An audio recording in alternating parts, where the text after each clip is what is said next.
Welcome back, listeners, to another episode of Just Another Solar Podcast. My name is Nigel Morris. I'll be your host for the day. Great to be back again. Joining us, as usual, Carl Jensen. Mr. Jensen, what's happening in Victoria?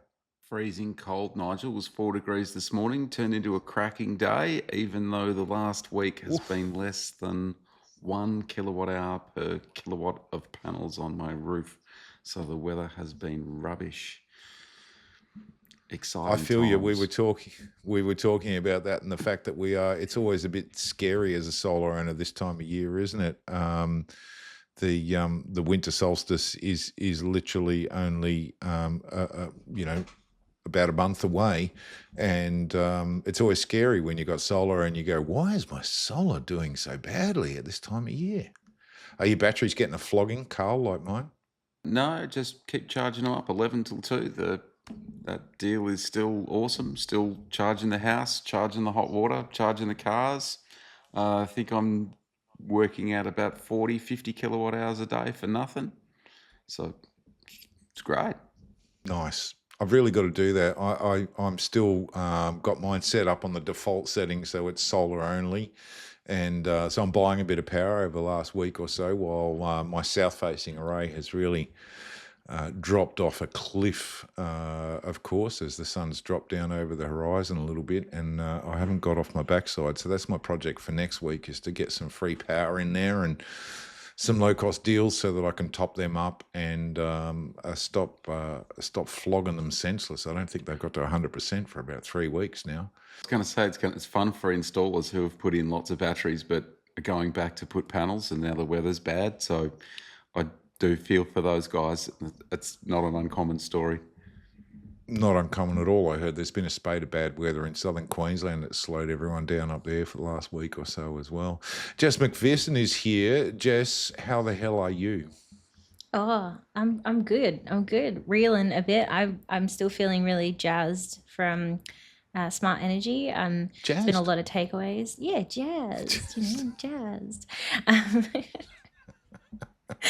I got to keep you up with the hip lingo of the kids of the TikToks. I don't think that's it. I don't think that's jazzed definitely not it, man.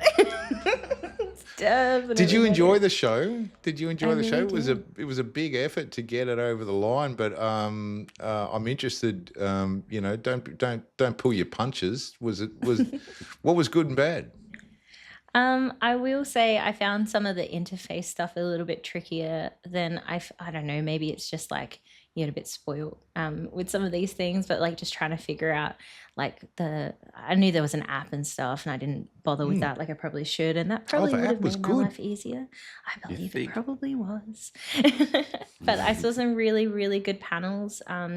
Eddie Springer did a sort of a bit of the Springer method and what's made their business succeed. I really enjoyed that one. There was a panel. That's just breed, isn't it? Yeah. Isn't that the Springer I think method? So. Proliferate, breed people, employ. Yeah. And then I saw a panel that was like how to run a really good solar business, and I think it's nice to both have to be reinforced with the stuff that you're doing right, and then also to see ways that maybe you could do things slightly better as well, which we're really inspired by, and we've got heaps of ideas that we want to implement. And it's nice as well because I think otherwise we'd be a bit stressed about leads and stuff slowing down a bit now, which is like natural for the market with how it's been for so long, but it means that we get that sort of reset period that we usually get that we just didn't get last year.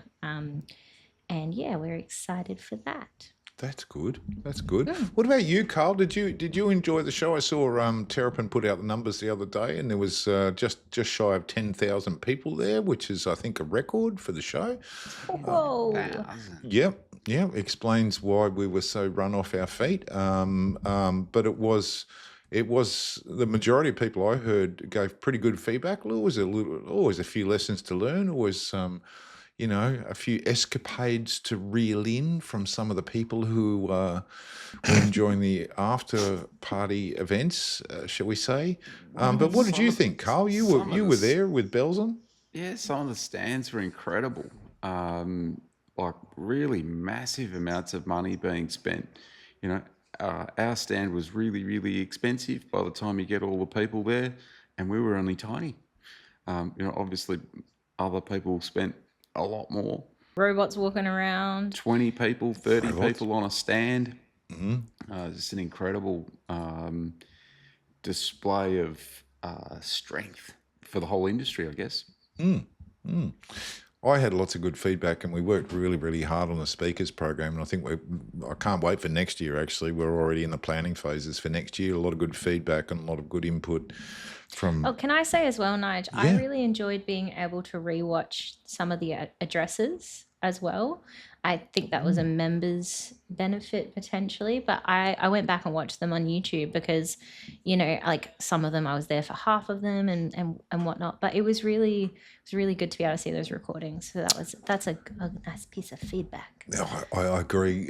Couldn't agree more. In fact, I've got an ambition. Hold me to it, but I've got an ambition to work with Terrapin to actually get the whole lot and turn it into a series of potential follow-up podcasts. Because some of there were so many good presentations to listen to, and I didn't get to listen to many.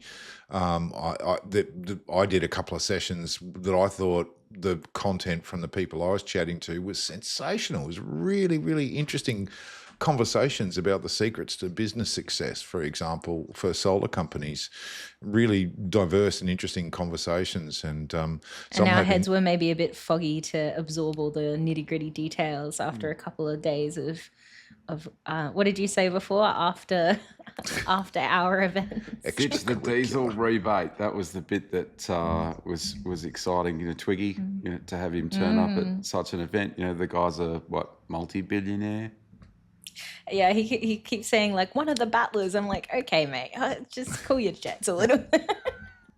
Twiggy was definitely a highlight. Hearing, as I said to multiple people, it's the first time in my life I've gone to a solar conference in 35 years and had a mining magnate open the conference as our VIP, plenary speaker, and talk about how solar and storage has arrived. And even as a mining magnate who traditionally has been relying on fossil fuels, to him it was just here's the examples. And he was talking. I mean, the numbers were astounding. Where I was like hundreds of millions of dollars a year they were saving through renewables and storage. And I read a story today about how even his arch nemesis, Gina Reinhardt, who hates renewables with a passion, but even she's got renewables splattered all over her mines because it makes of course good sense.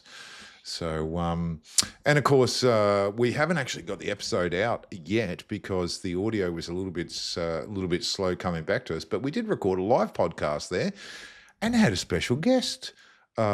Minister Bowen just happened to be walking past and just dropped into the show. He's an avid When listener. you said it right at the start, by the way, Nige, I was like, I don't know why you fucking said that out loud. Like, you cursed us, but then he did actually show up, so that was quite good. Hey, yeah, there you go.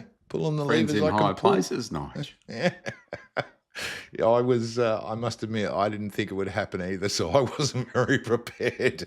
And the minister was great, and I shuffled him out of there as quickly as I could when we started Asking you about tax and gas. started floundering a little Carl? bit, but it was No. very special, very, very special occasion to have the minister drop by and have a chance just to get in his ear a little bit. I think you did a great job of deflecting, of course, and gas consumption is down markedly. In fact, so much so that the large gas plant that's next to the Westgate Bridge hasn't run for 6 months. And 10 years ago, it was flat out all the time. So, we are making strides. Making huge strides. Now, we've got a guest sitting in the waiting room, so we're going to bring him in shortly, but we should cover off everything else that we've got to.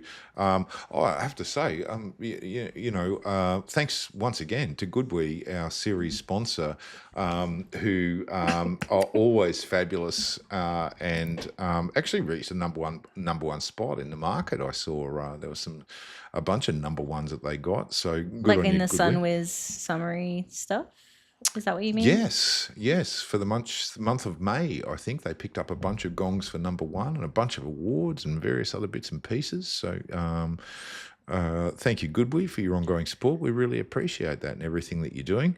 pretty safe choice, really, Nigel. I mean, Goodwe's been around in the market for a long time. They've got an established tech support base and an otherwise fairly solid lineup these days. Geez, Carl's going for a job at Goodweek, clearly. Good job, Carl. That's the best plug they could ask for, mate. Well, look, that's the reality, right? People want some, particularly solar installers. They want some assurity that the brands that they're using are going to be around a long time. And let's face it, Goodwe's been around a long time now. So true. So bloody true, mate. Good job. Jess, you had news. South Australia, yet again, and in fact, I was working on the program. We've got an event coming up in South Australia in a month or so, and we were looking at the agenda and the speakers program and everything else, and I kind of wrote all this stuff today. I went, South Australia is just, kicking goals, and it's always the first one off the mark with big batteries or penetration rates or, CSIP or backstop. It's poor old Adelaide, gets a hard time for being a weird place, but you got to give it credit, doing some amazing stuff, and Adelaide, and yet again leading the way with some changes. Tell us what's going on. Yeah, so they have upped. So to take back a step, previously, and I know this might vary. It does vary state to state, but previously we had a 30 kVA. Limit, which was your small scale generator application, and that was free. Nigel.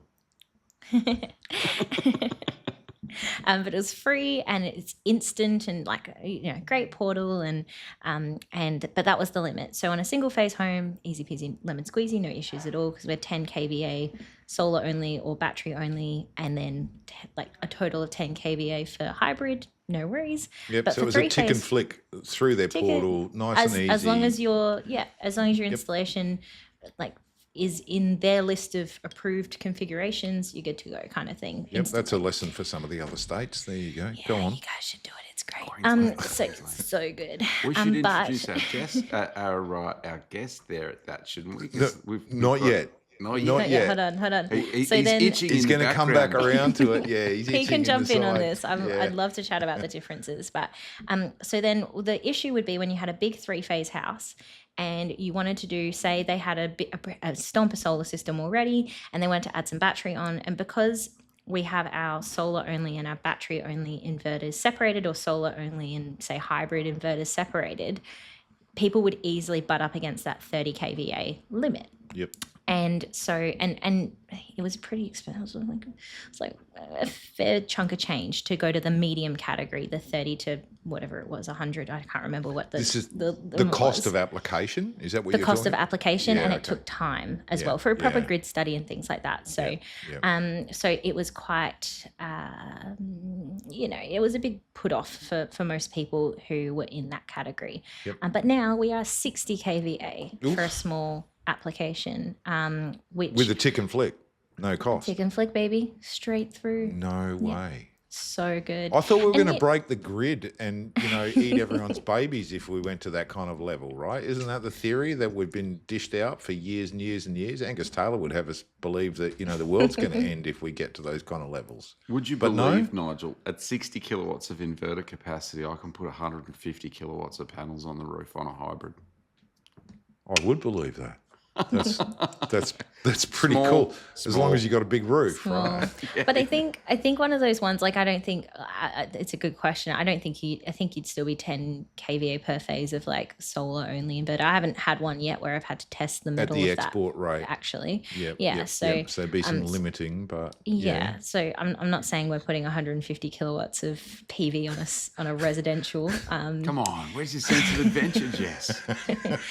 I think that still should have a meg, in fairness, but it is massive, and I think most especially it is exactly what the doctor ordered for people who want to add battery on, because right now they have a stomper solar system that's sending stacks of power into the grid, and it's not helping the customer, it's not helping the grid. So it's allowing those people to actually capture that power and be more self-sufficient and all the good things that we love. All the good things. And I go back, it's actually Sia Vic, which we'll get to in a sec before we bring our guest in, but I remember maybe 5 years ago or 7 years ago at a Sia Vic conference, one of the local DNSPs talked about some experiments they've been doing where they went, well, what if we don't limit people's solar systems to, 3 kilowatts per phase or whatever it was?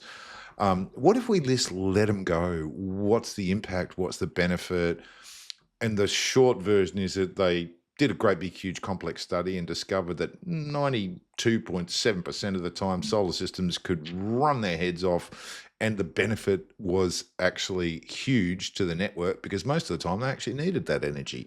And of course, off the peak of the solar curve, there were lots of times when larger solar systems exporting at higher rates made tons of sense for the networks. And so, is that what this 60 kVA thing is going to do for South Australia, Jess? Is that what it's about? It's just letting those systems run rampant when they can and when the network can take it? Well, they wouldn't be on flexible exports unless they added more PV or they opted into that program. Okay. So they would still have the potential to export. But I guess it's like, if you just think about it logically, right? That power that otherwise would go into the grid is going into the battery, and the demand that would be coming from the grid. And it's becomes a percentage game, right? They're Sure. a big user because they've got a big house, right? Yeah. That's like, they sort of follow each other in that sense. Yep. So it is helpful to the pendulum swing that we're trying to slow down a little bit. Look at my place. You'd say, oh, well, he's got 27 kilowatts of panels on the roof. It doesn't need the grid. And yet last year I used 10 megs. So when's the other 120 kilowatts going on there, Carl? Well, I need to buy the block next door, fill it up with solar panels. That's the And maybe the one next door to problem. that. Yeah. Yeah. And Carl, you've been at Sea of Vic. These, I'm sure, that's always a great event. Tell us what It's happened. a great event. It's run all over the country. There was Sea of Adelaide, Sea of Vic, Sea of WA, etc. These types of events are very particular in that the representatives of the various network operators all attend. Solar Victoria attends. Number of manufacturers, distributors, they're all there as well. And we get a substantial amount of, say, CPD points and proper training. Right? So lots of sessions about various things, but a few things that stood out to me were flexible exports on a number of networks. So trials are all really successful there. You can export 99% of the time, that sort of stuff, which you just mentioned. CSIP, still a problem in Victoria. A couple of the network operators. Yeah. So 50% hit rate in terms Still, of... that was what it was last year. No improvement. Yeah. When you say hit rate, you mean sites that have gone through straight away, or sites that are offline? Successful sites connection. that have gone through straight away. Still a big problem in Victoria. So other states have adopted the position that if you add an AC coupled hybrid or an AC coupled battery, that you don't need to have CSIP. That is changing or has changed in a number of different areas. And basically, we've had a scenario where people have added batteries, added solar systems, connected solar systems to new hybrid inverters, and not applied for to get CSIP working. And they're blatantly non-compliant sites. So they can identify that in the data. They can find it. They haven't found my place yet, so that's okay. But next to the battery. And you haven't talked about it on any public forums? No, of course not. Of course not. Gotcha. But no, they can find this stuff in the data. They can see people are exporting more power than what they're allowed to. Yes, they can. There's a whole pile of people that have said, "Oh, I'm not doing DC coupled," and this didn't occur to me before, but makes perfect sense now. I'm not doing DC coupled hybrids. I'm only doing AC coupled hybrids because I don't have to deal with CSIP. So we can just run rampant and put AC coupled hybrids in, not do any work. And then, of course, there's the, I think Simon Chiklinski from Power Plus said, we're calling it not being a cunt. We don't want to be that. We want to do the right thing. But there are lots of people that are out there doing the wrong thing. And of course, that means that the network operators need to put different requirements in place. And last week we saw Tesla have announced Powerwall 3 that's AC coupled only. You can't connect panels to it. And the reason why they've done that is because Queensland people said, oh, we're just going to use it as an AC coupled battery. I don't think that's the reason, Carl. I think that they've done it so that they can have something to replace Powerwall 2s for in a warranty situation that's like for like, because the Powerwall 3 doesn't really qualify as like for like. I think it's great to apply it for Queensland or for whatever else, but I don't think that's why they've created it. In any case, same money as a Powerwall with an inverter in it, and it'll take 20 kilowatts of panels as a Powerwall with an inverter in it. So why would you do it? Anyway, we go down a rabbit warren there. I can sense it. But a good show in Victoria, Cape Schanck. Definitely good show. Some people had golf before the event started, and I was fortunate enough that I don't play golf because it was blowing 40 knots and was otherwise freezing cold. So they can have that. Classic Victoria. Oh, well, good on everyone for keeping these events out. I see there's plenty going on. And, of course, we've got more coming up at the Smart Energy Council as well. We might push on, though, because poor old Jabyn McDonald from Southwest Tech, he's been sitting in the sidelines. Jabyn, welcome to the show. Yeah, thanks for having me, team.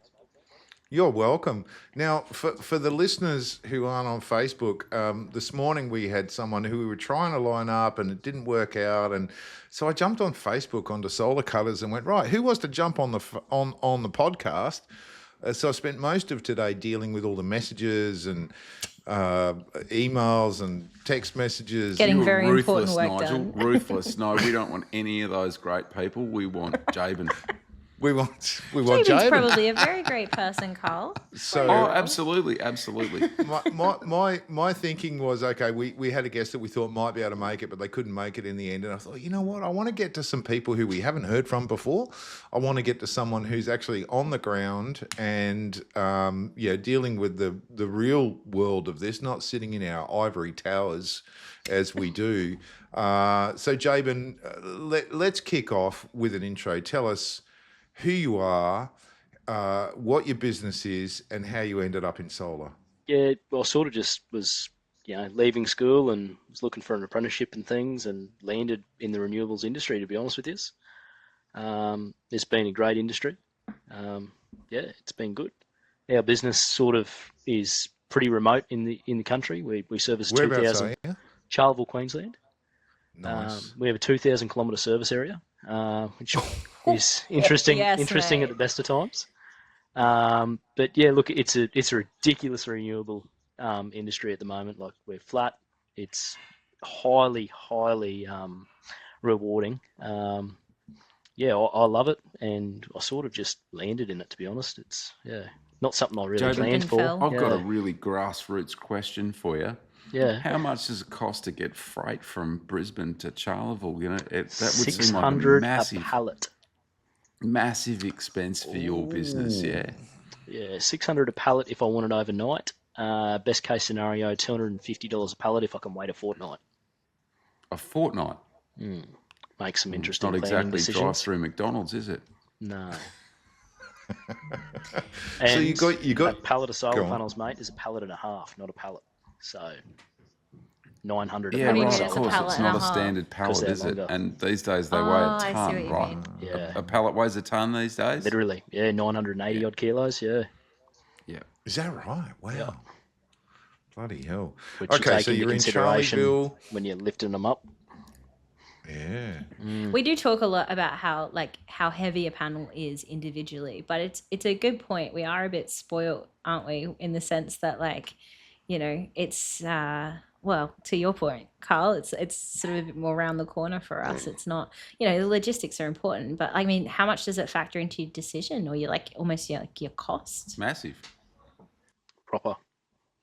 Yeah, we aim to use cheap panels because the freight is a killer. We can't really afford to use high-end panels. Ah, there you go. So you're out in Charleville. You got a little company out there. You've been going for a few years. You talked to me off air about how you'd sort of come in and out and Yeah. dived into a couple of areas. But now you've got how many people you got in your business there? 8 at the moment. Yep. Certainly looking to grow, but that's a challenge in itself being regional. Of course. Yeah. But yeah, it's been exponential growth. Like sort of 18 months ago, it was me and one other fella, to be honest with you. Yep. And yeah, I sort of left the industry at that point in time, trying to sort of venture into my own manufacturing sort of side of business. And then sort of, yeah, all my previous clients from other companies chased me down, found my phone number, being regional, word of mouth. They know who you are, they find you. And then That's it. sort of left with no choice but to go back to installing. And so, for a lot of regional businesses, and I'm going back a long time here, but, the only way to survive regionally was really to be very, very off-grid focused. You kind of had to do a little bit of everything, but it was really a pretty strong off-grid focus. Is that the nature of your business these days? Tell me, sum it up Yeah. in terms of what you have to do to survive in, Do one of everything. our most Do everything. Yeah, so like, well, I'll sell an off-grid system, but at the same time, I've got to sell an industrial shed rewire. I've got to sell a water bore. That shed, probably has a cottage off the side of it. It's got to need air conditioning. Like, we got to do everything. We got refrigeration, mechanics. Look, we got everything. Right down to diesel mechanics. Like, we have to fly them out to places to fix the generators on off-grids. It's from my point of view, I tend to dabble as a jack of all trades. One day I'm spinning spanners, and the other day I'm screwing down solar panels. Yeah, it's a bit of a mix. Yeah. How do you guys go with like what does your tech support look like? Like, is it people calling you? Do you have something dedicated for 100%. that? Yeah, so I'm it. I wear this headset a lot of the day, but yeah, it's a little bit tough. Like, in a sense, you sell a system in a regional area, word of mouth's everything. So it goes back to you can't shit where you eat sort of thing. I can't smash out 20 solars a week with a bunch of subcontract installers and not support them after the fact, because we drink at the same pub or we go to the same radios. It's the same story day in, day out. Everyone knows us. Mate. And it's their whole power, right? When they're off grid, like Yeah, it's a totally different type of customer. Yeah, so we've taken to the aviation routes for that. We become their ergon when it's off grid. We promise them we'll be there within 24 hours of a breakdown. Whether that's by sky, rail, air, water, whatever we got to do, we'll be there. Planes seem to be, the most cost-effective option at the moment. We can cram a Selectronic SP LC 1202 in the side of a plane and a couple of tools, and off we go.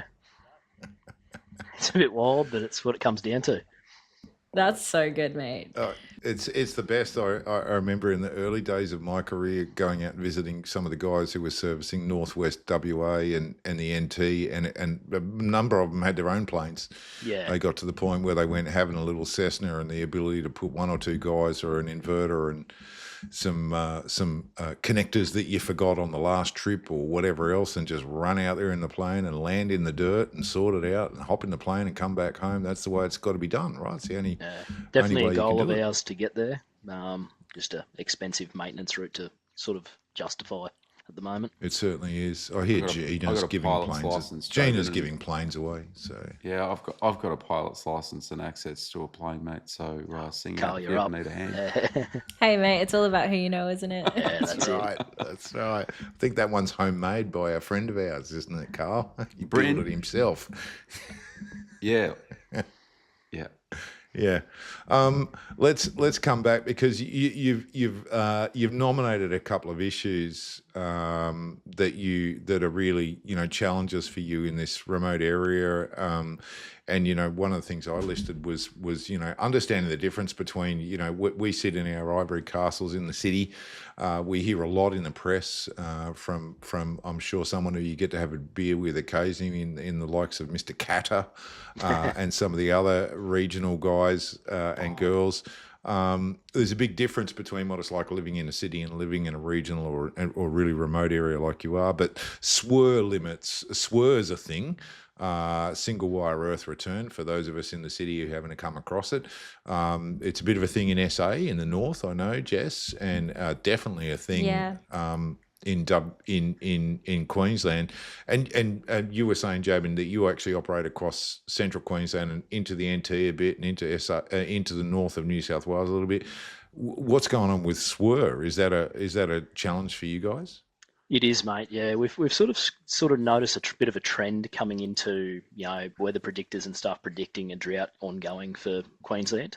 It's usually, a 10 to 12 year cycle. A lot of primary producers are sort of looking at it now, going, we're probably coming up to that, that span. We're about to see a drought again, and it's left a lot of them trying to drought-proof their infrastructure. They've had really great years, and they're using that revenue to sort of push forward and drought-proof their places. The problem we're seeing now is the sort of ergon SWR limits. We might have a 20 or 50 kVA transformer. It might be split phase. That's all good. 180 degrees split, and we might end up with at max 75 kVA capacities, like sort of the biggest you're going to see on a SWR. And the reality of it is, for some of these primary producers, it's not enough. By the time you start driving water bores and pressure pump systems and start to do 300 kilometre ring lines, which isn't out of question for some of them. Like you got 1,500 acres, 1.5 million acres on some stations in North Queensland. It's a lot of country to cover, and 300 kilometres of poly pipe isn't a lot, but you got to pressurise that and pump water into it to keep cattle alive. And the sad state we're seeing these days is a lot of people pushing the limits and being forced into off-grid. So it's, choose to stay connected to the grid, keep paying a power bill, or start solarising a lot, and it's an expense that none of them really planned on, to be honest. Yeah. Are you seeing a trend? I remember many years ago travelling the countryside with some of the good ergon folks who developed an off-grid package. Yeah, and RAPs. they were yeah, that's right, under the Yeah. RAPS program, and they were literally going out saying, "Listen, mate, if it's more than a couple of $100,000 to connect you up and get you the capacity that you need, we're actually just going to come and put a solar and off-grid system in because it makes more sense." Is that a trend that is We're seeing the continuing opposite. these days? We're seeing the opposite. So if there's a small provider, like a couple of examples I have now, there's 2 stations I know of that have been asked by Ergon to go off grid, because the essentially the furthest person on the line was a major energy provider, like consumer. They've now been taken off grid because they need more power than Ergon can provide, which leaves kilometres of line up for maintenance, which Ergon don't want to deal with anymore. So Ergon have actually paid those customers to leave their network. There you So go. basically they come to us, they say, hey, Ergon have offered us, $100,000 to go off grid. And I go, well, you better go back to them and, negotiate a bit further, because you're going to need more than that.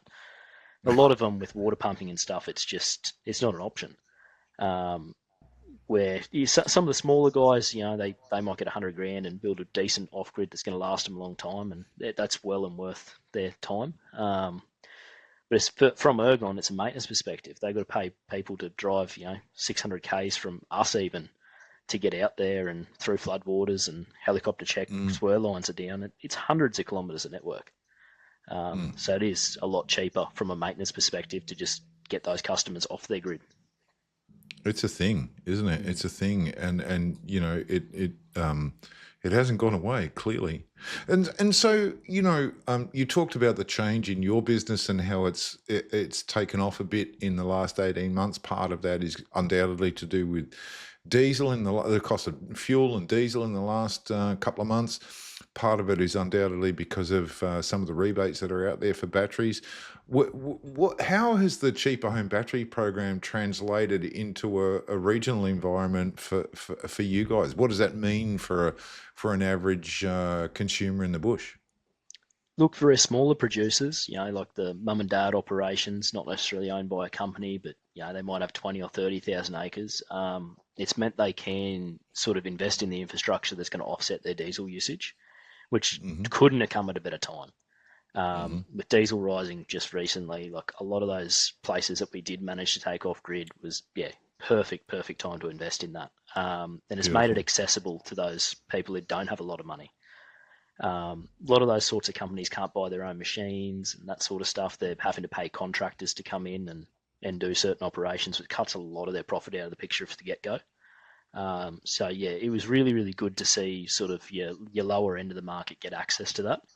But at the same time, the rebate for regional Queensland, there's not that many installers out here.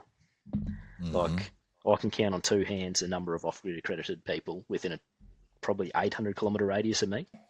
There's And actually not it's that pretty many. sad. And half of them work for you, There's right? not that many on the list for the whole country. So Yeah. not surprised that you don't have a lot of competition out there.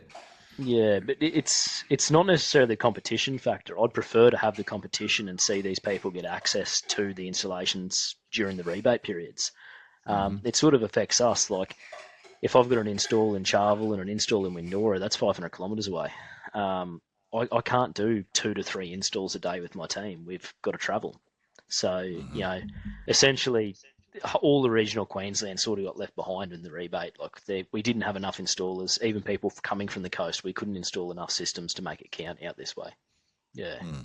Well, there was enough demand even like for, you know, people who didn't want to travel. I know there was a lot of installers who started increasing their list of demands to, you know, we're not going to install if it's tile roof. We're not going to install if it's more than 23-degree pitch. We're not going to install if it's blah, blah, blah. You know, and sent keep the list going, right? Labour rates through the roof. Yeah, because the subcontractors could sort of charge whatever they wanted. And so unless you were in-house, and then even if you were in-house, you were booked out, you know, 2 months plus in advance, right? Needed a pub nearby with oysters Kilpatrick and espresso martinis for lunch. Yeah. Oysters in Charleville? I'm not eating oysters. Sorry, Jabyn, but I'm not eating oysters. Fun fact, 300 kilometres west of us, Eromanga. It's the furthest town from the sea in Australia. There you go. See? Stick to steak, mate. Stick to steak. I see. Can I chat more about the swirl line stuff? So you mentioned like even the mums and dads, like the smaller scale operations, which are still, you know, pretty big chunks of land, but they're feeling like it's more worthwhile to go off grid just because of how limiting that swirl line stuff is. Not necessarily on the smaller operations, but the battery rebate was about, it definitely made it more accessible to a lot of them. You know, they might have built where the grid was close because it was cheaper to connect, but in reality, they might have had a 100-kilometre drive to their nearest cattle yards. So it made more sense to build elsewhere as far as their operation ongoing sort of diesel longevity went. So yeah, it definitely made off-grid sort of more viable while it was up in those higher numbers. And a lot of them jumped on it. What about EVs out there, Jabyn? I mean, surely it makes sense to get an EV if you're spending a fortune in diesel and you can do a lot of the running around locally with energy that you're generating yourself, right? Oh, Jabyn's shuffling in his seat now. Big heaps, mate. Yeah. Look, unless we're going to tow diesel generators behind us, the range just doesn't add up, does it? Even Q Fleet in Western Queensland agreed that they were going to have an all-electric fleet by 2026. They went out and installed all the EV chargers, and their fleet is not going electric. They've even Queensland government's had to pull back on that. They've realised that they're just going to have essentially staff pulled up waiting for a charge. It's going to be a massive waste of labour. But yeah, even servicing, mate. There's no dealerships nearby. My closest Toyota dealership's 300 kilometres away. It makes it tough. You really can't justify it. That makes absolute sense to get rid of it then, because EVs basically don't need any servicing. Yeah. Still the range problem and I mean, it's coming a long way though. The range and the towing capacity and such as well is getting a lot better with the EVs. It is, but yeah, range is the major one. Today with 100-odd kilowatt-hour batteries. I see that there's guys converting 79 series Land Cruisers to electric. Yeah, I think those 79s only have a 400-kilometre range and they weigh about 2.5 ton more. Bring it on. Sounds perfect. Yeah, that'll be great. That'll be great when it rains and we've got mud roads. There you go, Jabyn and keeping it real. I like it. So you need a helicopter. Electric helicopters, that's the answer. Yeah. Electric helicopters. I won't actually jump in an electric plane either, just quietly.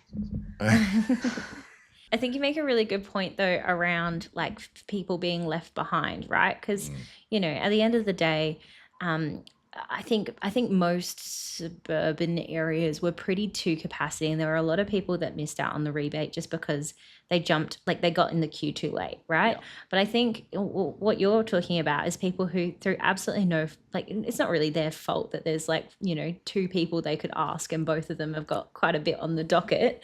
I'm It's still getting it around is to a bit, jobs that were booked last July. Like, yeah, for sure, yeah, there's 100%. not a chance of getting in time. And the logistics game for you, like you'd want to do stuff like while you're out one way, it'd be way more important to do stuff while you're out that direction and that kind of thing, which a longer lead time, I guess, does help a bit with the scheduling, but it does make it harder. And, like they're needing the full access to the 50 plus kilowatt hours worth of rebate, because that's the sort of size they need. Yeah, I guess definitely. in that sense, they're sort of, if they need that much, they're probably still way in front by doing it, but Oh, it's still 100%, like yeah. should be helping them out. Yeah. I'm going to pull us up for a sec. I'm going to pull us up, folks, because we have to listen to a very, very important message from our sponsors. Hey solar retailers, the GoodWe Rewards platform is back with $20 million in rewards available for you. Claim on every 5 and 8 kilowatt hour ESA battery module or ESA 30 kilowatt 60 kilowatt hour unit purchased from your distributor. Redeem your rewards on anything in our online catalogue, including Visa gift cards. Record, submit, get rewarded. Visit goodwerewards.com.au now.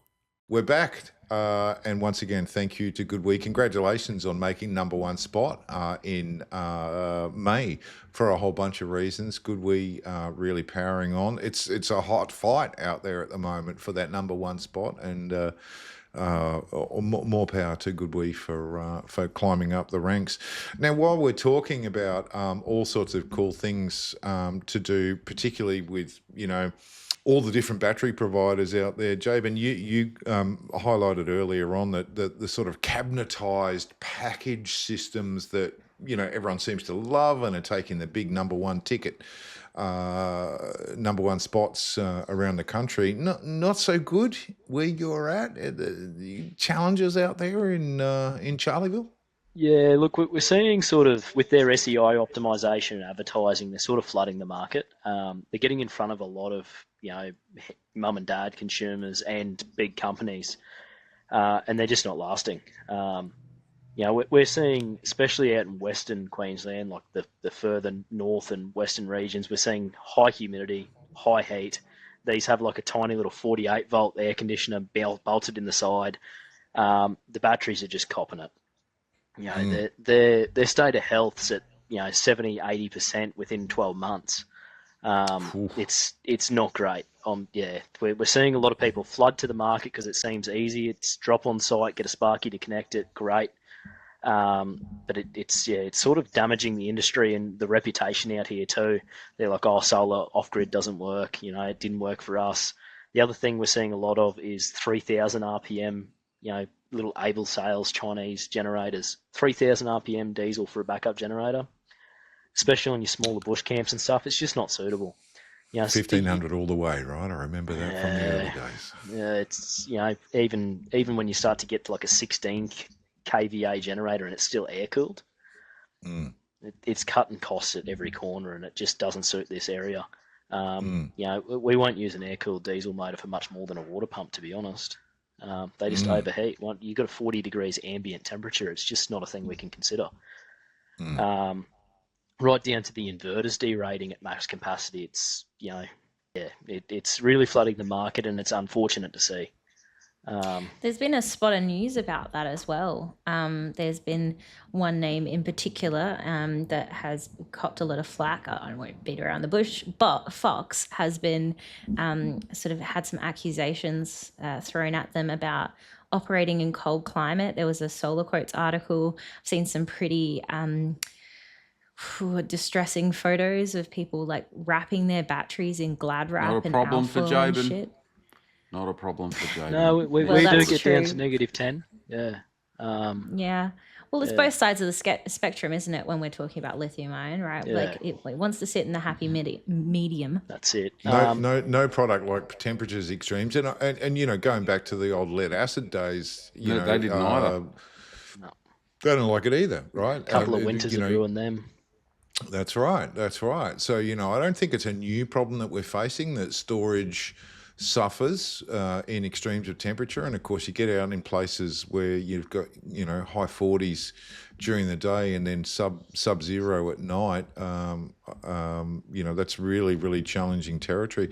How do you deal with that, Jabyn? Is for you guys, is that about technology choices? Is it about, you know, understanding? Is it purely about technology choices? Is it about relationships with manufacturers? How do you get around with that? A bit of both there. So our approach is probably over-engineered, but we go to using essentially a Raspberry Pi or an Arduino that's programmed as our climate control shutdown manager, basically. And we use it to trigger DRM based on control room or switch room, whatever you want to call it, your battery room temperatures. So we install air conditioners with Wi-Fi control, which helps us diagnose aircon faults remotely. We always have 2 air conditioners installed in an off-grid application, and that allows us to do 2 things. One, diagnose remotely, but also use the room temperature to shut down the system if it does get to a point of, you know, this is going to be dangerous. So if we're seeing an internal room temperature of 40 degrees, chances are that cell temperature is probably going to be 60 or above. We're shutting it down. At the end of the day, these customers are buying into, you know, a couple $100,000 to $1 million systems.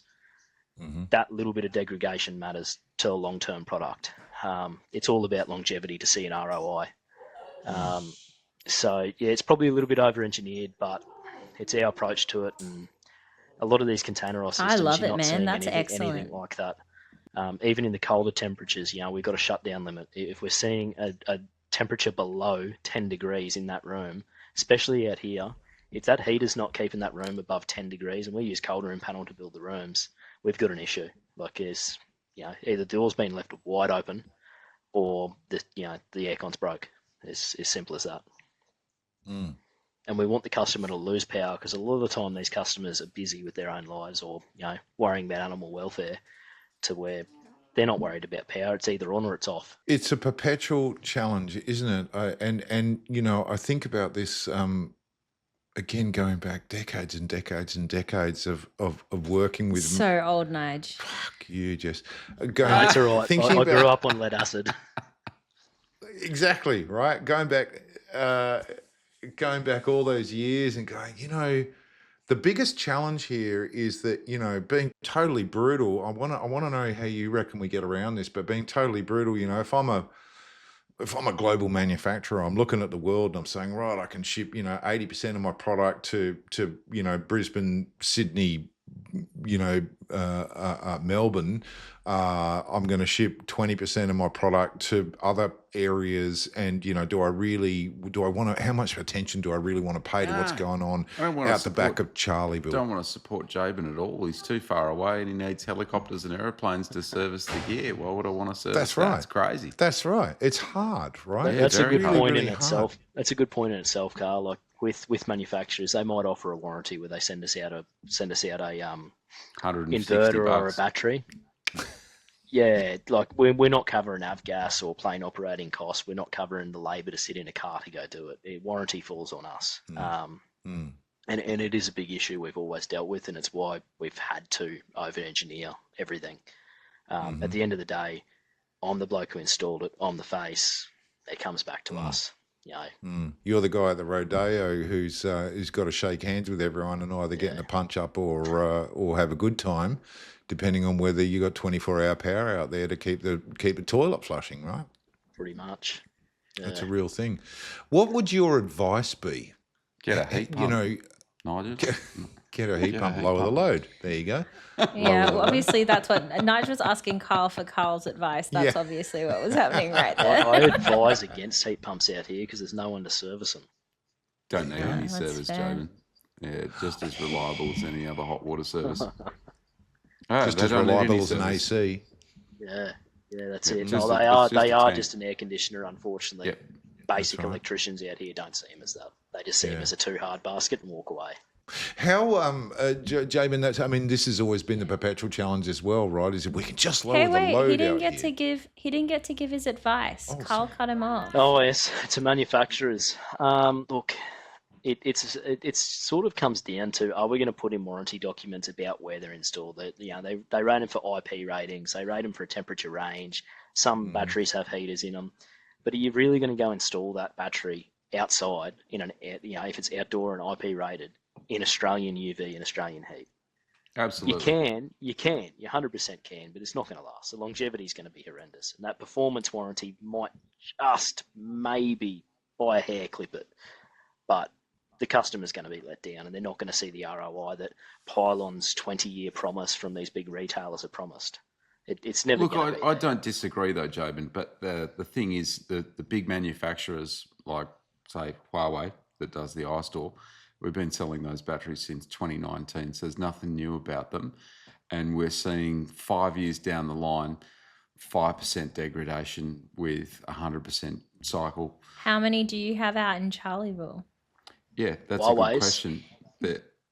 Yep, zero. Yep, There you go. zero. So, as it turns out,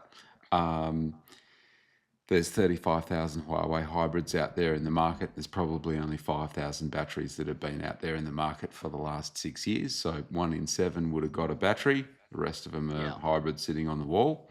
But ultimately, we see the data. We're looking at the data going, these are looking really, really good. And you're telling us they're looking really, really bad. Some manufacturers are testing the cells before they put them in the pack. And they say, okay, this batch is no good. I'm not using it. Sungrow's proven really good at that. Yep. As in they are winning or they're not winning? No, they are winning, and there's been fairly big rumours around that they're pushing cells away, when they're not up to scratch, which is good to see. Yep, totally. And those cells go somewhere, right? The ones that aren't up to scratch go somewhere else. They don't go in the bin. Yep. No, they do. They get sold to other manufacturers. They go into a budget battery. Totally. Yeah. Can I take this back to a more generic thing, Jabyn? Do you think, generically speaking, is there a place for lithium in these extremes of our environment? Because I always remember that, working with manufacturers decades ago, they went, oh, we got this new product and we want to bring it to Australia because if it'll work in Australia, it'll work anywhere, right? So we'll do the tropics, we'll do the desert, we'll do the highs, we'll do the lows, and all those kinds of things. Is in from what you're seeing in the real world on the ground, is there a place for lithium? Is lithium going to operate 100%. successfully? 100%, given the right install practices. I think there just needs to be a little bit more consideration. Like even the other day when, that's it. Absolutely. Even the other day I went to a customer's house, no power. The whole house was going through a backup of the Alpha ESS system installed on the western side. Coming into winter, it's had a few frosts over it. All the plastics are degraded. Everything else that you see with these systems, poly slab. We had a bunch of rain. Batteries like this, AC's ripped out. Beautiful. It comes down to. Wonder why practice. it's not working. Yeah. Wonder what the issue is. Well, even a cable gland around the AC would have helped, but there's just a lot of dodgy install practices going, and these cabinetized systems, I feel, are following a lot of that. I find when they're manufacturer straight to door, like from your likes of Fox or Day or what do they call them, Doya, depending on which part of the world you're from. Like they're like Bosch G60 system. It seems reasonable. It's not overkill battery storage for the aircon that's on there. The aircon capacity is rated to the size of the cabinet. It works well. Just comes down to the considerations that are taken in place with the install. They're probably not going to install it in direct sunlight, but we're just seeing a lot of it out here at the moment. I think a lot of it comes down to too, like you get an installer from the coast come out here in the middle of summer. They don't want to spend more than a day here. No, hell no. It's too hot. They're like, fuck this, let's get back to the coast. That's right. Yeah. Even That's in right. winter, like, too cold, fuck this, let's get back to the coast. Like, So the I'm same all rule, for it, but what you're telling me is the same rules that have applied 35 years ago still apply today. That if you try and shortcut it anywhere in life, you're going to suffer. And particularly if you try and shortcut it out in the bush, where you got to buy someone a beer or have a punch up at the pub on Friday night, don't shortcut it. Right? Pretty You much. guys have got the toughest environment, one of the toughest environments in the world, and that's really hard on technology. Let me ask you this, because we're running out of time very rapidly, so we've got to wrap it up. What would you say the number one challenge is that you face as an installer on the ground, particularly in a regional area? What's the number one challenge? Probably door-to-door salesmen that come out and sell systems, and we're the regional local guys, and we're meant to compete. Oh, They it's not too hot out there for the door knockers. Interesting. No, it's not. They drive Or around like in the their letters air-conditioned and cars. stuff like that as well. We don't get Do you guys get that? No, we don't get too many letter drops. We get these guys who come out and, of different cultures, of course, and come and knock on doors and sell these systems. Really pushy towards the elderly clients in our towns. Will not leave without a signed contract. And That's my it's sad pet to hate. see. It's really, really sad to see. They're very, very pushy. Little old ladies do not need 50 kilowatt hour batteries. I'm sorry. No, they don't. They flat out needing 10 sometimes. Yeah, totally. But it's You can just, stay, yeah. Jabyn. We like you now. It's Well, it's what I really love, sad to is see. that if you ask someone in the city what their number one challenge is, they'd probably say the same thing. Right? Probably. They'd probably say it's pretty much the same thing. So I do like that. The We found worst- some common ground for our buddies out in the bush, facing the same challenges as someone in downtown Coogee. Yep. I'm sure it's Australia wide, but it is probably the number one challenge we see, trying to compete with these very, very pushy salespeople. I like it. We are sadly very much out of time. Jabyn, I really want to thank you for reaching out to me on Facebook. Saved us. Good on you for being so hot off the mark and giving me a chance to haul you in, and a chance for all of our listeners to hear what life's like on the tools. So the lesson for the kids at home is message strange men on the internet. That's two sledges tonight from you, McPhee. Ruthless. Only Old 'cause I and like you strange. so much. Jesus Christ. Ruthless. Yeah, Well, you- I've learned I a should lot. put a call out on the internet for another co-host, maybe. Carl, let's go around the room. I've learned a lot from Jabyn. At the end of the day, as I say, when we have any guests on our podcast, I've learned a bit here. It's great to have that insight from remote Queensland. I only flew an aeroplane to Charleville once, and it's in the middle of fucking nowhere, if anyone was wondering. So to be able to operate a business out there and cop those freight dramas and servicing dramas is a real credit to you, mate. Well done. No, thank you. Thanks for having us, guys. Appreciate it. You're welcome.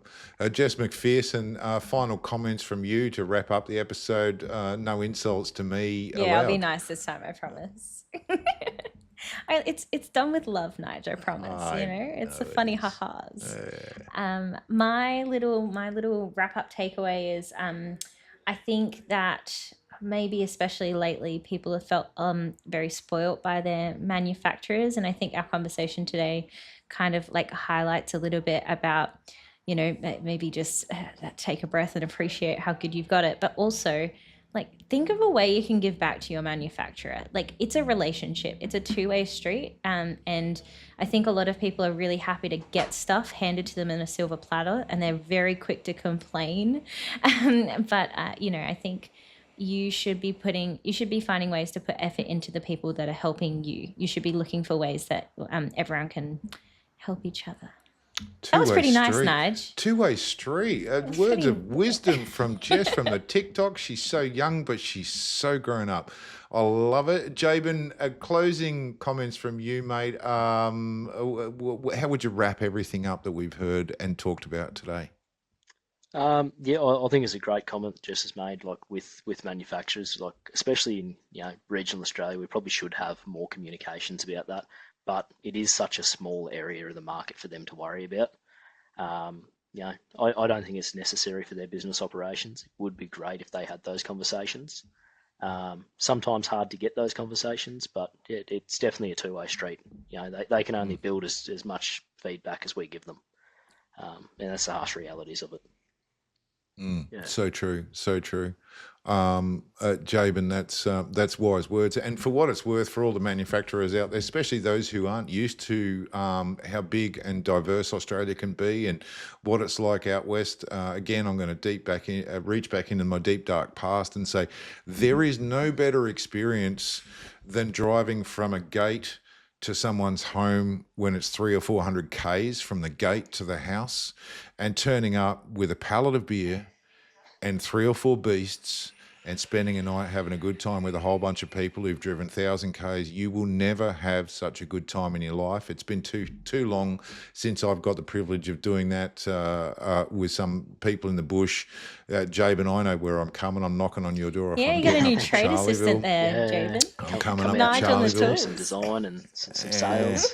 Sounds Yeah. a lot like you're fishing for a trip here, Nigel. A trip to Charleville would be bloody beautiful, mate. Hey, I gotta Beautiful. say, I reckon it would go a long way from like I would be impressed to see a manufacturer say, hey, we're supporting, X person, and then it's a two-way, like, make it a marketing thing, whatever, like, to make it good for everyone.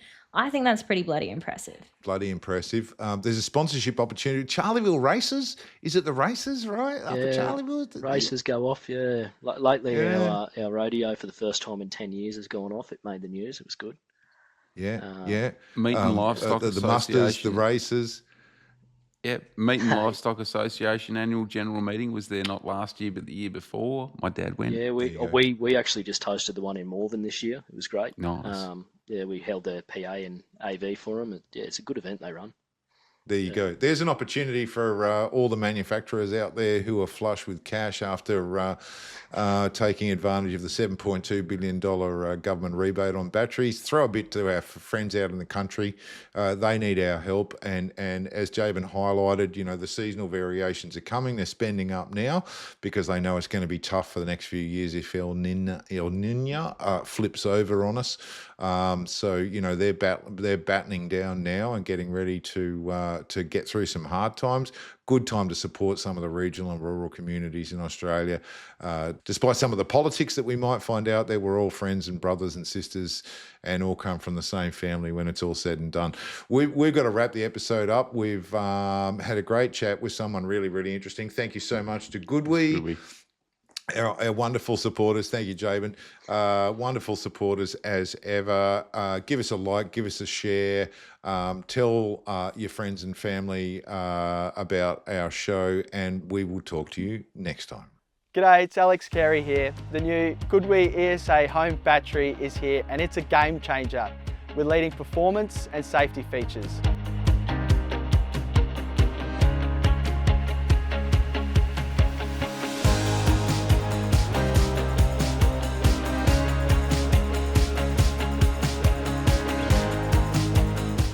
The Goodwee ESA series is available now. Visit goodwee.com.au for more information.